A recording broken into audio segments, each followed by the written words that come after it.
Olá, eu sou Jáfia Soares e estamos na leitura do livro Uma Igreja com Propósito de Rick Warren. Capítulo 20, o propósito de Deus para a sua igreja. A Ele seja a glória na igreja e em Cristo Jesus, por todas as gerações, para todos sempre. Amém. Efésios, capítulo 3, versículo 21. Tendo, pois, Davi servido ao propósito de Deus em sua geração, adormeceu. Atos, capítulo 13, versículo 36. Um de meus hobbies é jardinagem. Acho que combina com a personalidade que Deus me deu. Gosto de ver as coisas crescerem. Sempre me fascinei com as formas diferentes em que as plantas se desenvolvem. Não existem duas plantas que crescem da mesma forma, na mesma velocidade ou que atinjam o mesmo tamanho. Cada planta cresce num padrão único. O mesmo acontece com as igrejas. Duas igrejas nunca irão crescer de maneira idêntica. Deus quer que a igreja em que você ministra seja única. De todos os padrões de crescimento que já observei como jardineiro, o do bambu chinês é o mais impressionante.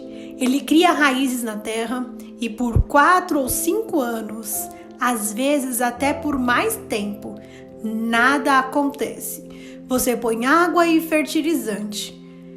Põe água e fertilizante e põe água e fertilizante.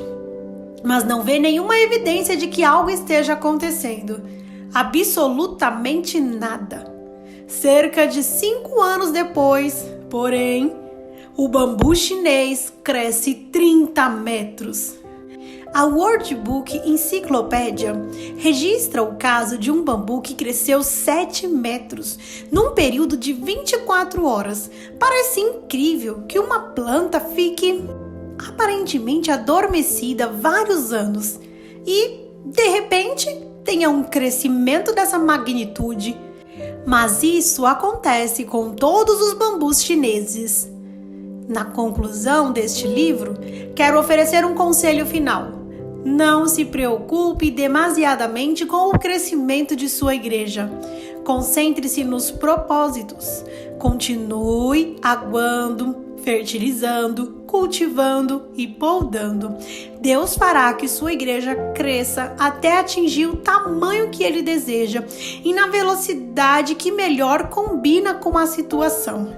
O Senhor talvez permita que você trabalhe vários anos, com poucos resultados visíveis. Não desanime. Sobre a superfície estão acontecendo coisas que você não pode ver. As raízes estão crescendo, preparando-se para o que está por vir. Mesmo quando não entender o que Deus está fazendo, você deve confiar nele. Aprenda a viver com a segurança de que Ele sabe o que está fazendo. Lembre-se de Provérbios 19, 21. Muitos são os planos no coração do homem, mas o que prevalece é o propósito do Senhor. Se você está construindo o ministério no propósito eterno de Deus, não há como falhar. Ele prevalecerá. Continue fazendo o que você sabe que é certo, mesmo que sinta desencorajado. Não nos cansemos de fazer o bem, pois no tempo próprio colheremos, se não desanimarmos.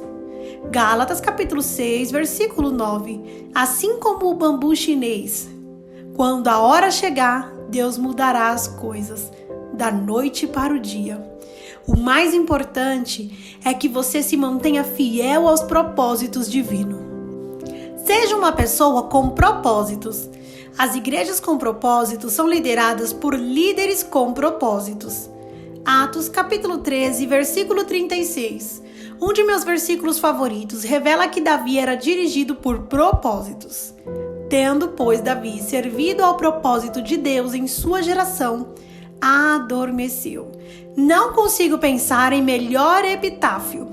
Imagine a seguinte declaração escrita em seu túmulo: Ele serviu ao propósito de Deus em sua geração.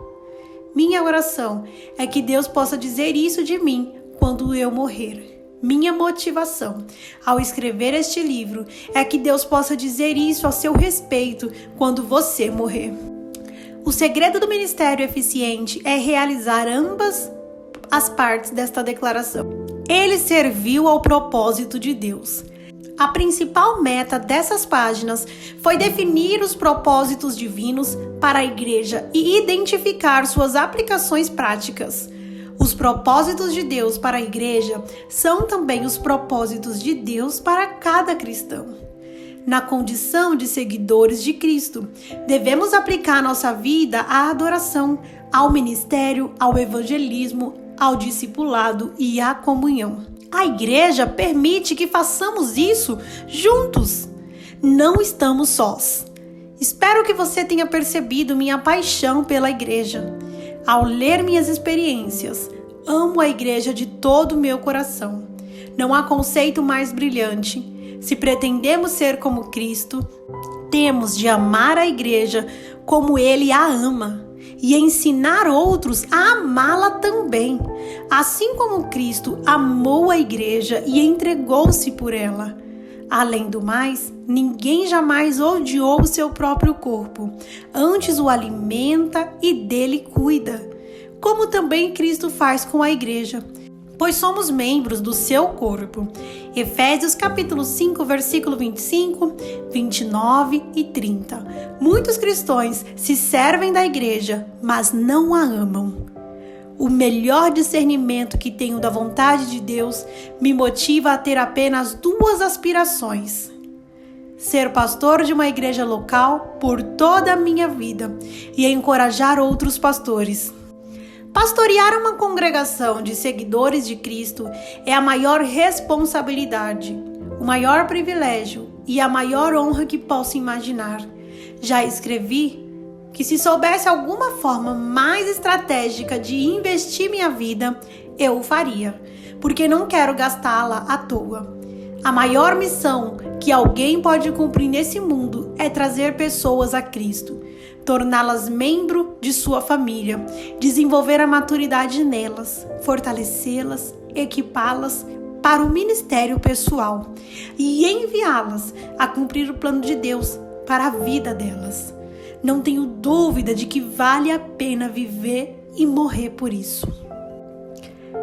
Em sua geração, a segunda parte do epitáfio de Davi é tão importante quanto a primeira. Ele serviu ao propósito de Deus em sua geração. A verdade é que não podemos servir a Deus em outra geração que não seja a nossa. O ministério deve ser realizado no contexto de nossa geração e de nossa cultura. Devemos ministrar às pessoas dentro do universo delas e não por métodos antigos idealizados em nossa mente. Podemos nos beneficiar da sabedoria e da experiência de grandes líderes cristãos que viveram antes de nós, mas não podemos pregar e ministrar da forma que eles, porque vivemos em outra geração. O ministério de Davi foi tão relevante quanto moderno para a sua época. Ele serviu aos propósitos do Deus eterno e imutável em sua geração. Passageira e mutável. Ele era ortodoxo e contemporâneo, bíblico e relevante. Ser contemporâneo, sem abrir mão da verdade, tem sido nosso objetivo desde o princípio. A cada nova geração, as regras mudam um pouco. Se você fizer as coisas da maneira pela qual foram feitas no passado, nunca progredirá. O passado está atrás de nós. A nós cabe viver o presente e preparar-nos para o amanhã. Devemos viver as palavras do poema de Charles Wesley, musicado por Love Mason, há mais de 100 anos. Chamado sei que fui para Deus glorificar. Os pecadores vou buscar e ao céu encaminhar. A esta geração de pronto atender, que ao mestre que eu possa assim servir e sempre obedecer. Medindo o sucesso. Como você mede o sucesso no ministério? Uma definição bem conhecida de evangelismo bem-sucedido é a seguinte: compartilhar o Evangelho no poder do Espírito Santo, deixando os resultados com Deus. Gostaria de adaptar essa declaração e oferecer minha definição de sucesso no ministério. Edificar a igreja nos propósitos de Deus e no poder do Espírito Santo, e esperar os resultados da parte de Deus. Não sei como os capítulos finais da história da Saddleback serão escritos, mas tenho uma certeza, aquele que começou a boa obra em vocês vai completá-la até o dia de Jesus Cristo. Filipenses capítulo 1, versículo 6. Deus termina tudo o que começa. Ele é o Alfa e o Ômega, o princípio e o fim. Ele continuará a realizar seus propósitos em minha congregação e em todas as outras igrejas com propósitos. Jesus disse que lhe seja feito segundo a fé que vocês têm. Mateus capítulo 9, versículo 29. Chama isso de fator fé. Há muitos fatores que influenciam seu ministério, sobre os quais você não tem nenhum controle. Sua história de vida, nacionalidade, idade e dons que possui. Eles foram determinados pela soberania divina, mas existe um fator importante que você pode controlar. Quanto você escolhe confiar em Deus? Em meus estudos sobre igrejas que crescem, descobri, nos últimos anos, um fator comum a todas elas. Não importando a denominação ou o lugar onde estão situadas. A liderança não tem medo de crer em Deus. As igrejas que crescem são lideradas por pessoas que esperam que suas igrejas cresçam. São pessoas de fé que acreditam nas promessas de Deus, mesmo nas horas mais desencorajadoras. Esse é o segredo por trás de tudo que tem acontecido na igreja da Saddleback. Acreditamos no Deus que faz grandes coisas, milagres, e esperamos que Ele nos use por sua graça, por meio da fé.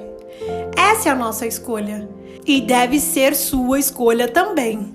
Em determinados momentos, a situação na igreja pode parecer sem esperança do ponto de vista humano, mas, baseado na experiência de Ezequiel, capítulo 37, estou firmemente convencido de que, não importa quão secos os ossos estejam, Deus pode soprar nova vida neles.